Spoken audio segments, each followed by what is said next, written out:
ఇప్పుడు రెండోది యేసేపు ఏం మిగిల్చాడంటే పాపం నుంచి పారిపోవడం నేర్పించాడు. పాపం నుంచి పారిపోవడం నేర్పించాడు. పిల్లరా, యోసేపు పాపం దగ్గరికి పరిగెత్తలేదండి, పాపమే యోసేపు దగ్గరకు పరిగెత్తుకొని వచ్చింది. పాపం పరిగెత్తుకొని వచ్చింది యోసేపు దగ్గరకు, కానీ యోసేపు పాపం ఎదురించి పారిపోయాడట. పిల్లరా, అది బెస్ట్ ఎగ్జాంపుల్ మిగిలి ఈ రోజు వరకు యోసేపుని గురించి మనం ధ్యానం చేసుకుంటున్నాం. ప్రియమైన తల్లిదండ్రులారా, అక్కలారా, అన్నదమ్ములారా, ఇగో నీ వెనకాల ఉన్న తరానికి పాపం నీ యొద్దకు పరిగెత్తుకుని వస్తుంది, కానీ నువ్వు పాపం చేయకుండా పాపం యొద్ద నుంచి నువ్వు పారిపోవాలి అని అలవాటు ఏమైనా మిగిల్చేవా? మా చర్చిలో ఎలైజా అని ఒక అబ్బాయి ఉన్నాడండి. మంచి ఉదాహరణలు, ప్రాక్టికల్ ఎగ్జాంపుల్స్ ఇవి. నా సేవ అనుభవం నుంచి చెప్తున్నాను, నేను పై మాటలు నేను చెప్పడం లేదు. ఎలైజా అని ఒక అబ్బాయి ఉన్నాడు, వాళ్ళ తమ్ముడి పేరు ఎలీషా.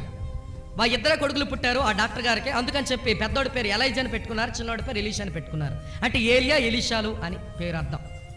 సరే, ఎలైజా ఒకరోజు వచ్చి, అన్నయ్య నేను ఎంత చెప్పినా తమ్ముడు వినడం లేదన్నయ్య, వాడు చాలా చెడిపోతున్నాడు అన్నయ్య, వాడు గట్టిగా గద్దిస్తే నీ బతికట్టు నువ్వు చూసుకోరా అన్నాడు అన్నయ్య, నాకు చాలా దుఃఖం వచ్చింది అన్నయ్య అని ఏడుస్తున్నాడు. ఎందుకు ఆడడం? ఈడు చర్చిలోకి వచ్చిన ఒక అమ్మాయిని ఎగరేసుకుని పోయాడు. ఈడు ఏమండి, చర్చికి వచ్చిన అమ్మాయి పాటలు పాడే అమ్మాయిని మోసం చేసి అమ్మాయి ఇద్దరు కలిసి హైదరాబాద్ వెళ్ళిపోయారు. ఇప్పుడు వాళ్ళ తమ్ముడు కొంచెం చెడిపోతున్నాడని చెప్పి, ఒరే స్ట్రిక్ట్గా ఉండరా, ఇలా ఉండరా, అలా ఉండరా అని చెప్తే నీ బతికేదో నువ్వు చూసుకోరా నా చెప్పొద్దన్నాడట వాళ్ళ తమ్ముడు. అనగానే వీడి గుండె బద్దలైపోయిందట. నువ్వు చెడిపోయి ఎదుటివాడు బాగుపడమని చెప్పడంలో అర్థం లేదు, నువ్వేమో తప్పుడు అడుగులు వేసి ఎదుటి వాళ్ళు బాగుపడమని చెప్పడంలో అర్థం లేదు. చాలా జాగ్రత్తగా నా మాటలు వినండి పిల్లరా. ఇగో యోసేపు దగ్గరికి వచ్చినప్పుడు ఆయన పాప యుద్ధ నుంచి పారిపోయాడు కనుక దేవుని బిడ్డలమైన మనకంటున్నాడు, మీరు కూడా పాప యుద్ధ నుంచి పారిపోవడం నేర్చుకోండి అంటున్నాడండి ఆయన. హల్లెలూయా, హల్లెలూయా. ఈ అలవాటు నువ్వేమైనా మిగిలిస్తున్నావా? నీ కొడుకు కూతురు దగ్గర, నీ చెల్లి తమ్ముడి దగ్గర, బాబు లేకపోతే తమ్ముడా చెల్లి పాపం నీ మీదకి వస్తుంది, నువ్వు దేవుని బిడ్డవు కనుక, కానీ పాప యుద్ధ నుంచి నువ్వు పారిపోవాలి. ఇగో నా జీవిత అనుభవం ఇది అని చెప్పడానికి నీ దగ్గర ఏమైనా అనుభవం ఉందా? పాపం చేసే పరిస్థితి వచ్చినప్పుడు పాపంతో రాజీ పడిపోతావు, కానీ నీ పిల్లలకి, నీ తమ్ముడికి, చెల్లికి పాపం చేయొద్దు అని నువ్వు చెప్తే ఎవరు నీ మాట వినరు. అది శక్తి లేని మాటలు, అవి శక్తి లేని మాటలు. ప్రభునందు ప్రియమైన దేవుని బిడ్డలారా, యోసేపు పనిలో నమ్మకత్వాన్ని మిగిల్చాడు. యోసేపు పాప యుద్ధ నుంచి పారిపోవడం నేర్పించాడు. నువ్వేమి నేర్పిస్తున్నావు నీ వెనకాల ఉన్న తరానికి? సరే, నేను ఎక్కువ చెప్పలేను ఇంకా యోసేపు దగ్గర. దావీదు దగ్గరికి వెళ్ళిపోదాం. దావీదు ఏం మిగిల్చాడో నేను మీకు జ్ఞాపకం చేస్తాను. రండి, అపోస్తుల కార్యముల గ్రంథం, అపోస్తుల కార్యముల గ్రంథం 13వ అధ్యాయం. చాలా చక్కని మాట నేను చదువుతున్నాను చూడండి.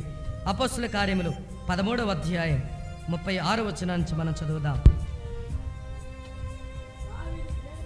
దావీదు దేవుని సంకల్పము చొప్పున తన తరము వారికి సేవ చేసి నిద్రించి తన పితరుల యొద్దకు చేర్చబడి కుళ్ళిపోయాను గాని దేవుడు లేపిన వాడు కుళ్ళు పట్టలేదు. ఈ వచనంలో ఏం కనబడుతున్నారు? దావీదు దేవుని సంకల్పము చొప్పున తన తరము వారికి సేవ చేసి చనిపోయాడు. దేవునికి స్తోత్రం చెల్లిద్దాం. హల్లెలూయా, హల్లెలూయా. దావీదు ఏం మిగిల్చాడంట? తన తరము వారికి సేవ చేసి సేవను మిగిల్చి వెళ్ళిపోయాడటండి. అది గొప్ప ఆశీర్వాదం. ఏం మిగిల్చి వెళ్ళిపోయాడటమ్మా? సేవ. ఏంటి దావీదు చేసిన సేవ అంటే? దావీదు దేవుని సేవకులకు సేవ చేశాడు, దేవునికి సేవ చేశాడు. చాలా జాగ్రత్తగా నా మాట వినండి. దావీదు దేవుని సేవకులకు పరిచర్య చేశాడు, సేవ చేశాడు, దేవునికి సేవ చేశాడు కనుక తన తరం వారికి సేవ చేసి నిద్రించాడు. ప్రియులారా, ఇగో దేవుడు ఈ తరంలో నిన్ను పెట్టాడు. పిల్లలు, ఈ తరములో, నీ తరములో ఉండేటువంటి నీ పిల్లలకు, నీ వెనకాల వస్తున్న తరానికి నువ్వు సేవ చేసి వాక్యంతో వారికి నువ్వు నిద్రించడమే నిజమైన ఆశీర్వాదం. సేవ చేస్తున్నావా? ఎవరికి సేవ చేస్తున్నావు నువ్వు చేస్తున్న సేవ ఏంటి? పిల్లరా, దావీదు తన వెనకాల ఉన్న తరానికి సేవ చేసి పిల్లరా ఆయన నిద్రించాడంటే. ఈ మాట చెప్పినప్పుడు ఒక ఉదాహరణ నేను మీకు జ్ఞాపకం చేసి నేను ముగించేస్తాను, 3 అయిపోతా ఉంది. చాలా జాగ్రత్త వినండి. నేను ఒక 3-4 సంవత్సరాల క్రిందట బాపట్లలో స్టూడెంట్స్ రిట్రీట్లో మాట్లాడడానికి వెళ్ళాను. సుమారు 700 పైన ఉంటారు స్టూడెంట్స్. ఆ మీటింగ్లో దేవుని వాక్యం చెప్తూ ఉంటే ఆ మీటింగ్ అయిపోయిన తర్వాత ఒక పెద్ద ఆయన, ఒక ముసలాయన, అంటే ముసలాయన అంటే మరి ముసలాయన కాదు, అంకుల్లాగా ఉండే ఆయన వచ్చి, బాబు మా ఇంటికి వచ్చి ప్రార్థన చేయాలి, ఒకసారి వస్తారా అని చెప్పాడండి. నేను అన్నాను, అంకుల్ నేను అలా రాలేను, నన్ను మీటింగ్ పిలిచిన పర్మిషన్ లేకుండా నన్ను ఏ గదిలో పెట్టారో ఆ గది నుంచి ఒక అడుగు బయటకు వెళ్ళను, అది నా పాలసీ. కాబట్టి నన్ను మీటింగ్ పిలుచుకున్న వాళ్ళని మీరు అడగండి, వాళ్ళు రమ్మంటే నేను వస్తా మీ ఇంటికి అని చెప్పాను. సరే, ఆయన పేరు సుబ్రహ్మణ్య శాస్త్రి, ఆయన పేరు బ్రాహ్మణుడు. ఆయనేమో ఆ మీటింగ్ పెట్టే ఆయన పేరు కృపాకర్ గారు. ఆ కృపాకర్ గారి దగ్గరికి వచ్చి, అయ్యా స్వామి గారిని ఒకసారి మా ఇంటికి పంపించండి, మాకు ప్రార్థన చేసి వస్తాడు అని అడిగాడు ఆయన. ఆ కృపాకర్ గారు అన్నారు, నేను స్వామిని పంపలేనండి, ఎందుకంటే ఆ అబ్బాయి స్టూడెంట్స్తో చాలా డౌట్లు వారు మాట్లాడుతూ ఉన్నారు, వారందరికీ సమాధానాలు చెప్తా ఉన్నాడు. అబ్బాయి బిజీగా ఉన్నాడు, నేను పంపలేను. రాత్రి వేళ కూడికి మీరు పాపకే కదా ప్రార్థన చేయాలి, పాపను తీసుకుని రండి, మీటింగ్ స్థలంలో ప్రార్థన చేస్తాడు, పాప కూడా వాక్యం విన్నట్లు అవుతుంది అని ఆయన నా ఎదురుగా చెప్పేశారు. సరే, ఆయన వెళ్ళిపోయారు. రాత్రి మీటింగ్ జరుగుతుంది. ఆ మీటింగ్లో పిల్లలు ఒక జీప్లో పిల్లలు కొంతమంది వచ్చారు. మీటింగ్ చాలా పెద్ద గ్రౌండ్ అది. ఆ వెనకాల ఒక మంచం వేసి ఆ జీప్లోంచి ఒక అమ్మాయిని తీసుకుని వచ్చి ఆ మంచం మీద పడుకోబెట్టారండి. అమ్మాయి ఆ మంచం మీద పడుకోబెట్టారు. నేను చూస్తూ ఉన్నాను స్టేజ్ మీద నుంచి. వాక్యం అంతా అయిన తర్వాత ఆయన పరిగెత్తుకుంటూ వచ్చారు. బాబు, పాపం తెచ్చాను, రండి ప్రార్థన చేద్దరు అన్నారు. నేను ఆయన వెనకాల వెళ్ళాను ఆ స్థలానికి ప్రార్థన చేయడానికి. మంచం ఇలాగుంటే మంచానికి పొడుగ్గా పడుకోబెట్టారు. అందమైన ముఖం, బ్రాహ్మణ అమ్మాయి, తెల్లగా ఉంది. కానీ విచారం ఏంటంటే ఆమె ముఖం మీద దోమలు కుడుతూ ఉంటే, కానీ దోమలు కూడా కొట్టుకోవడానికి ఆమె చేతులు రెండు పని చేయవు. అందమైన అమ్మాయి, చాలా ఫిజికల్గా చాలా చక్కగా ఉంది ఆ చెల్లి.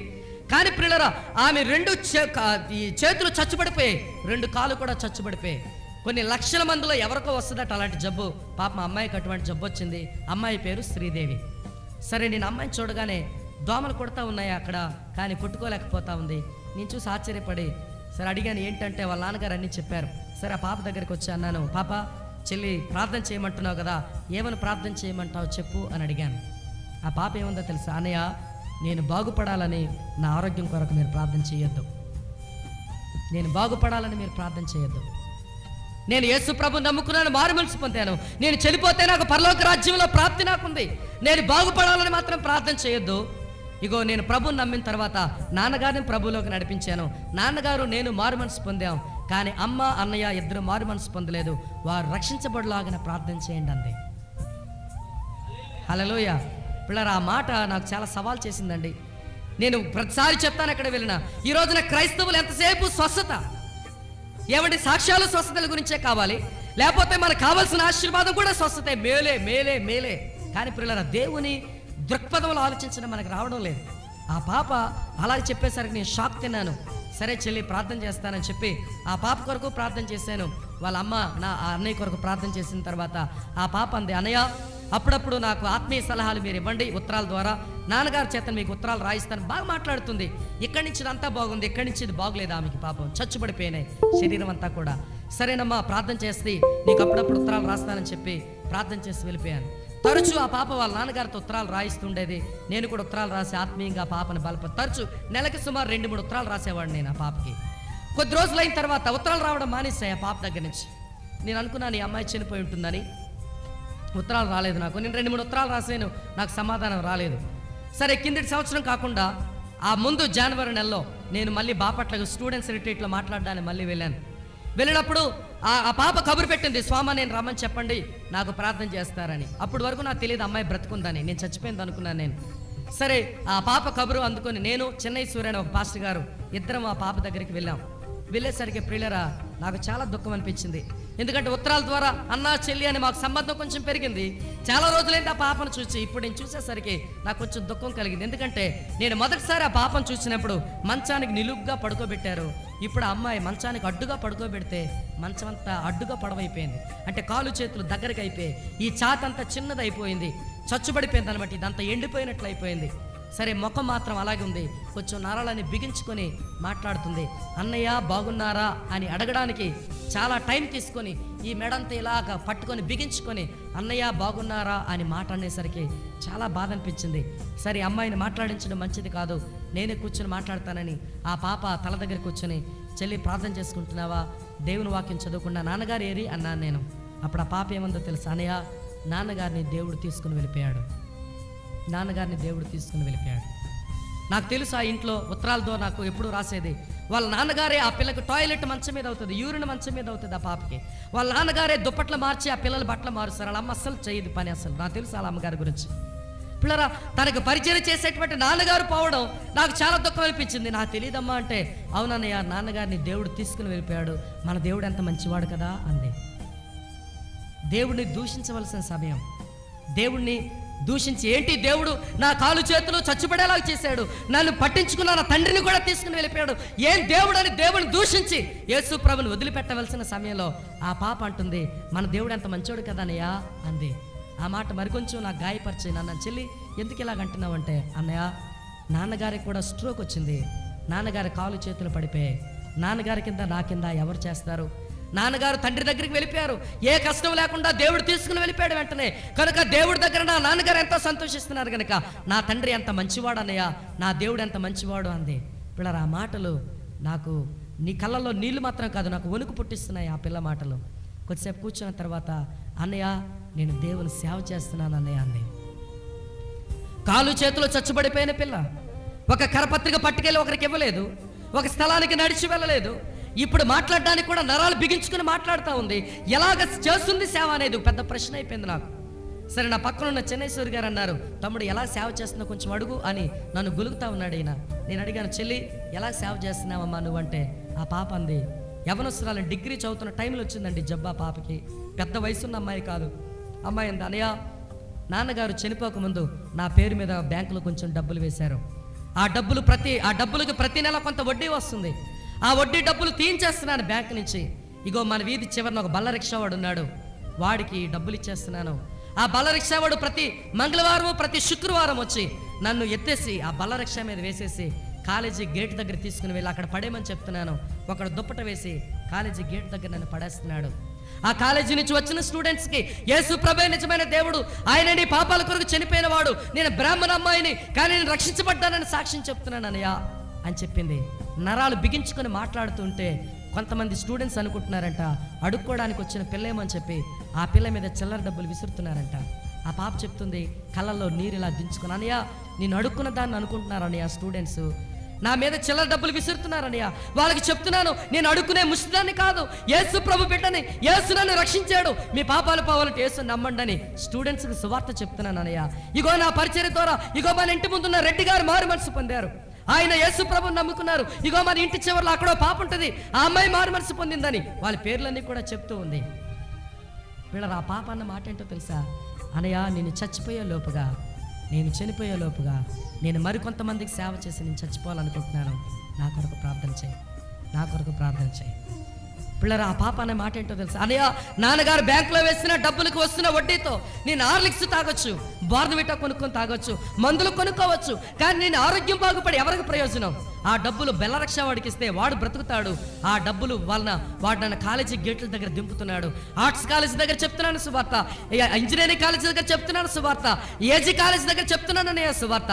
ఇంతకంటే నాకు సంతోషం ఏముందని మందులు తినకుండా, హార్లిక్స్ తాకుండా, బోర్న్విటా తాకుండా ఆరోగ్యం అలా పాడు చేసుకొని చావుకు ప్రయాణం చేస్తున్న అమ్మాయి సేవ చేయడానికి ఇష్టపడతా ఉంది. పిల్లరా నేను ముగించేస్తానికి చెప్పలేను, నాకు చాలా బాధగా ఉంది. పిల్లరా ఈ మధ్యాహ్న పేళ దేవుడు అదే ప్రశ్న వేస్తున్నాడు. కాలు చేతులు చచ్చుపడిపోయిన ఒక పిల్ల, గొంతులో నరాలన్నీ కూడా బిగించుకొని చెప్పడానికి సామర్థ్యం లేని పిల్ల. పిల్లరా నా తరం వారికి సేవ చేసి యేసు ప్రభు నిజమైన దేవుడని చెప్పాలని తపనతో పనిచేస్తే నీ కాలు చేతులు బాగులేవా? నీ నోరు మాట్లాడడానికి నీ నోరు పనిచేయడం లేదా? దేవుడు నీకు మంచి ఆరోగ్యాన్ని ఇవ్వలేదా?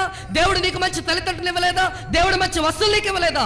కానీ యేసు ప్రభు కొరకు పని చేయడానికి ఏ పని చేయక చేతకాని దానిలాగా, చేతకాని వాడిలాగా పడున్న నీవు, ఆ పిల్ల నీతో సవాల్ చేస్తుంది. ఇగో ఈ మధ్యాహ్న పేళ దావీదు తన తరం వారికి సేవ చేసి నిద్రించాడు. నీ తరం వారికి నువ్వు సేవ చేయకుండా నువ్వు ఒకవేళ చనిపోతే ఈ తరం ఒక రోజు అంటుంది మీ వల్లే మేము నరకానికి వెళ్ళిపోయాం. ఈ కోలపాపపేట ప్రజలు అంటారు మీరు మాకు యేసు గురించి చెప్పలేదు, మీ తరంలో ఉన్న మాకు మీరు వచ్చి సేవ చేయలేదు కనుక మేము నరకానికి వెళ్ళడానికి కారణం మీరే అని కోనపాప ప్రజలు నరకంలో నీ మీద చెయ్యలెత్తి నీకు చెప్పకమునిపే ఇగో ఈ మధ్యాహ్న పేళ పశ్చాత్తాపడు, ప్రభువా నా తరం వారికి నేను సేవ చేస్తాను, నా చేతనైనంత మట్టుకు. కాలు చేతులు చచ్చుబడిపోయిన పిల్ల, మాట్లాడడానికి సామర్థ్యం లేని పిల్ల నీ కొరకు అంత ప్రయాసపడుతున్నప్పుడు నేను కనీసమైన నేను చేయొద్దా ప్రభా? ఇగో నేను చేస్తాను. అబ్రహాము శ్రేష్టమైన మిగిల్చాడు, యేసేపు శ్రేష్టమైన మిగిల్చాడు, దావీదు శ్రేష్టమైన మిగిల్చాడు. నీవు నీ వెనకాల వస్తున్న తరానికి నువ్వేం మిగిలిస్తున్నావు? త్రాగుబోతు తండ్రి, నా పిల్లలకు త్రాగుబోతు పిల్లలు అనే ముద్రను మిగిల్చి వెళ్ళిపోతున్నాను, నా భార్యకు మానని గాయం మిగిల్చి వెళ్ళిపోతున్నాను, నా తల్లికి తరగని దుఃఖాన్ని మిగిల్చి వెళ్ళిపోతున్నాను, నన్ను పుట్టించిన దేవునికి నశించు ఆత్మగా మిగిలిపోయాను అని రాసి చచ్చిపోయాడు. ఆయన మిగిలించింది ఎవరికి ఏం ప్రయోజనం కలిగించలేదు. నీవు నీ వెనకాల నీ కూతురికి నీ కొడుకు నువ్వేం మిగిలిస్తున్నావు? నీ చెల్లికి నీ తమ్ముడికి నువ్వేం మిగిలిస్తున్నావు? ఒక్క నిమిషం పరీక్షించుకో, ప్రార్థించుకో. ఇది ఈ కుటుంబాలకు ఉన్న సమస్య. ఈ సమస్యను తీరుస్తావా? మోకరించండి, ప్రార్థన చేద్దాం.